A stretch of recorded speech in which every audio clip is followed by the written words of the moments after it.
Hey, welcome back, guys. Once again.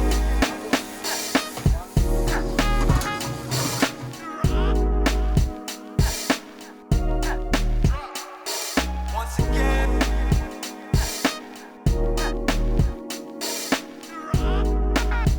So today we're talking about the dish Mápó Dòufu.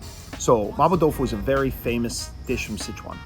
It can range more on the spicy side, but it's a very, very staple dish from Sichuan. It's been made very, very famous. You'll see it when you go to Sichuan. You'll see it in Sichuan restaurants all over the world. So Mápó Dòufu is generally cooked using two different cooking techniques. One is chao, to stir fry something, right? And the other one is zhu, to boil. So when you stir fry something in Chinese medicine, in chao, or in Chinese cooking, or any type of cooking, you are taking your food and you're giving it an affinity towards the liver. This food is now going to stimulate more liver qi. It's going to move liver qi. So it has this tendency to stimulate more liver yang. So things like the beef, it's stir fried. A lot of the fermented sauces are stir fried. This is going to stimulate liver yang. This is going to stimulate the liver, move sluggishness in the liver. Remember we talked about last time, the boiling zhu is going to stimulate kidneys more. So it'll have a tendency for this to stimulate kidney yang and cause it to rise up. So as a warning, when you first, just as we start off talking today, this tends to be a more spicy dish. A more spicy dish that stimulates the movement of yang and releases the exterior for sweating, right? So it stimulates this wei qi as it comes up and is directed by the liver and comes out of kidney yang. So this wei qi is this immune energy in the body. So Mápó Dòufu might not be great for someone who's yin deficient, someone who gets hot flashes because they're yin deficient. They might actually feel like this cools them off a little bit, but then aggravates things later.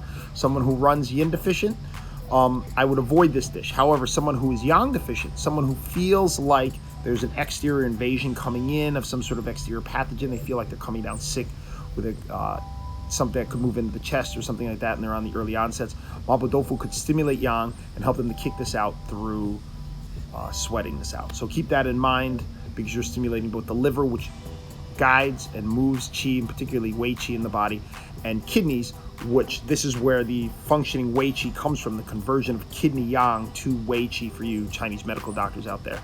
So you have that as an idea.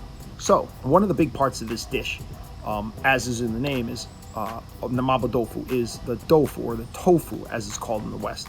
So tofu or tofu enter the channels of the spleen, the stomach, and the large intestine.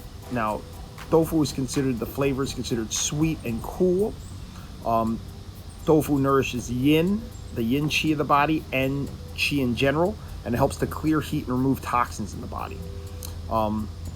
Now, when tofu is prepared and deep fried or prepared with chilies, it tends to warm it up and make it more warming in nature. I also want to point out, though, that what Simon did in the beginning was soak it with salt water. Remember, sea salt, in particular, is what he used. Sea salt stimulates the kidneys. It enters the channels of the kidneys and the urinary bladder, and it tends to make things more yin, nourishing, and cooling. It helps to clear more heat. So he's amplifying the ability for the tofu to clear heat, which is something to kind of counterbalance this, because this is predominantly a spicy dish, and the tofu is going to be more cooling. Even though overall it'll be more on the spicy side, it will help to calm some of the spiciness in the dish. The next thing that was he talked about there was the beef mince. So beef itself is a heavier meat. It enters the channels of the stomach and the spleen. It enters the liver channel. Now, stomach and spleen, it makes sense. It's a sweet and warming meat, and sweet things tend to affect the spleen, pancreas. Beef is fairly heavy. It moves qi in the body downwards, so it stimulates stomach peristalsis down. It moves these things down. However, beef's affinity for the liver, why is that? Well, the interesting part is, so cows mostly eat and graze on grass and woody, like small woody grassy vegetation. That would be associated with the element of wood. Therefore, the meat of the cow is closely linked to the liver. If you remember in the last video we had on the base stock, the chicken, from eating grains, a varied group of grains, makes them more likely to have an affinity for the spleen and stomach. In this case, beef has an affinity for the liver because of its diet when it's living. So beef is a heavy meat, and it tends to nourish yin in the body. So substance, fleshy substance in yin. It also tonifies qi and nourishes blood. So people who have been very weak and convalescing, or people who are generally weak, it can help. However, with this dish, it is very spicy, so you want to be very careful that you're not taking this dish if you are too weak and don't have enough fluids, because this dish could leave you drained.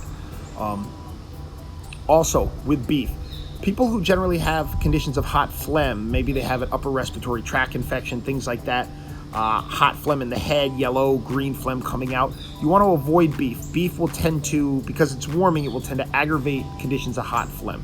So avoiding beef and avoiding this dish, because it's using the beef, is something you want to take into consideration. All right, the next one, dan dou chi. So the next thing was the fermented black beans. Now, if you notice, we had a number of fermented things in this dish. So we have tianmianjiang, that's fermented, that's the sweet bean paste. We also have the doubanjiang. Doubanjiang is the fermented broad bean chili paste.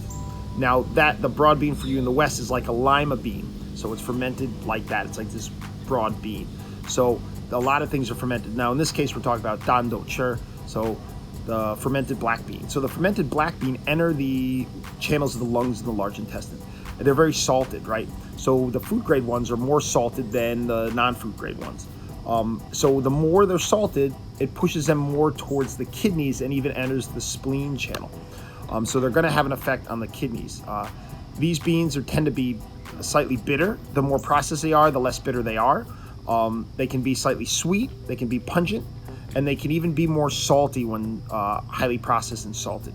So depending on the preparation, it can alter the flavor. So you want to taste the beans you're using first so that you know what's happening. And that will give you the idea of what channels are moving into more. The more sweet would be the more stomach or spleen idea. The more salty, the more kidneys, right? The more pungent, the more the lungs.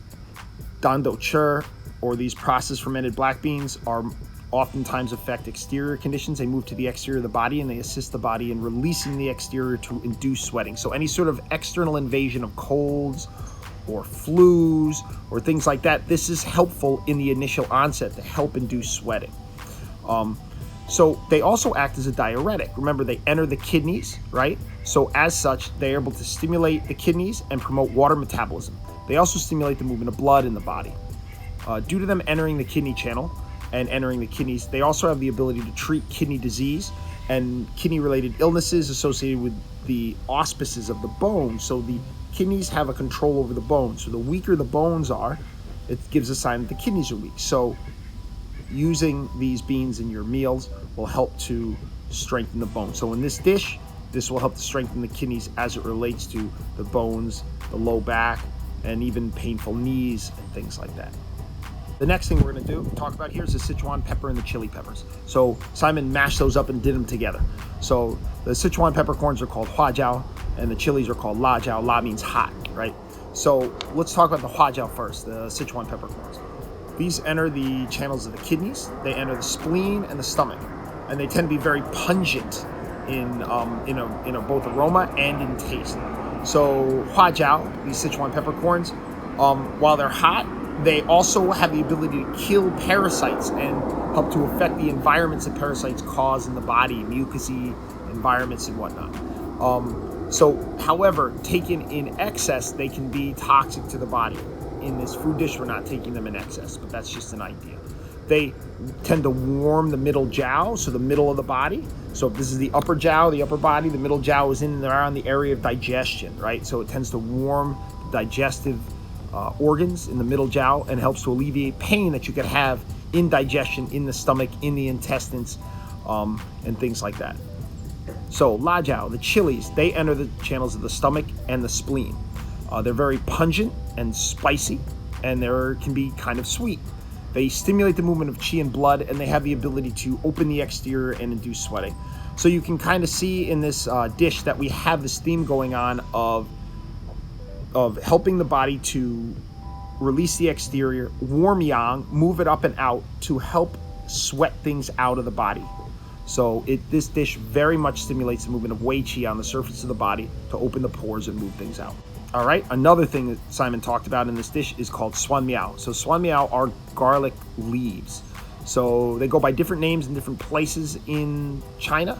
I tend to hear them called suan miao in Beijing, and some of my Sichuan friends call them suan miao as well. They're garlic leaves, but they're milder than garlic. So they have a more mild effect in the sense that garlic strongly moves blood. Allium plants kill parasites very strongly. They can clear wind. They're very pungent. Garlic leaves are more minorly pungent. They are slightly salty. They can be a bit acrid, but they're more sweet. They enter the channels of the stomach and the spleen. They enter the heart channel. They can enter the liver and the lungs. They move blood and qi more gently than garlic. They have the ability to gently move and clear wind in the intestines, but also wind from moving pain in the body as they are warming. And they also have the ability to gently tonify yang qi. Along with things like the huajiao, the Sichuan peppercorns, they have the ability to kill parasites in Chinese medicine. So you'll notice that this dish has the ability to cleanse the body of parasites that could be lingering inside of it. So another thing added to thicken the broth at the end is potato flour. So potato flour is a thickener. Thickeners such as potato flour or kudzu, or even in the West, wheat flour, tend to congeal things, and they tend to hold bodies of liquid together. These things tend to nourish yin in the body. Potato itself is neutral. As far as temperature-wise, it's not hot or cold, but it is sweet, and it enters the channels of the spleen, the stomach, and the kidneys. It will tonify qi and nourish yin, so it will help to counterbalance some of that hot and spiciness that comes on later on in the dish through the peppers and the doubanjiang and these things. And it will also help to kind of nourish fluids that could be excessively sweat in the dish if the person was fluid deficient. All right, two sauces that we use are tianmianjiang and doubanjiang. So tianmianjiang is the sweet bean paste sauce. The major part of this is miso, and miso is a very gently tonifying paste. It enters the channels of the stomach and the spleen and the kidneys, and it helps to gently nourish somebody who's both blood and qi deficient. It's rather neutral in temperature, so it doesn't exacerbate too many conditions, whether they be too hot or cold. It also has the ability, miso, to neutralize certain toxic effects, particularly in the digestive system. So tianmianjiang is rather a gently nourishing sauce that you can use that we're adding in here. You don't want to use too much of it because of the sweet quality, but you want to use just enough. The other sauce, doubanjiang, is a chili bean paste. So it's got these broad beans similar to lima beans. This is a spicier sauce that will move and warm the exterior of the body. And the process of warming the exterior of the body will help to release the exterior and disperse cold and push out cold in the exterior while inducing sweating. All right, guys, thank you for this. Thanks for joining us. Just remember today that this is a dish primarily for somebody who is yang deficient, whose qi and blood isn't really moving. Someone who is yin deficient, this can exacerbate those heat conditions of yin deficiency. So they might not want to use this. However, somebody with an external invasion, feeling it coming on, they're feeling the cold enter, they want to warm and scatter the cold, they want to tonify yang, that's very good for, or this dish is very good for that. So thank you guys for joining us. We'll see you next time on Walk Drop. Have a great week, guys. Bye.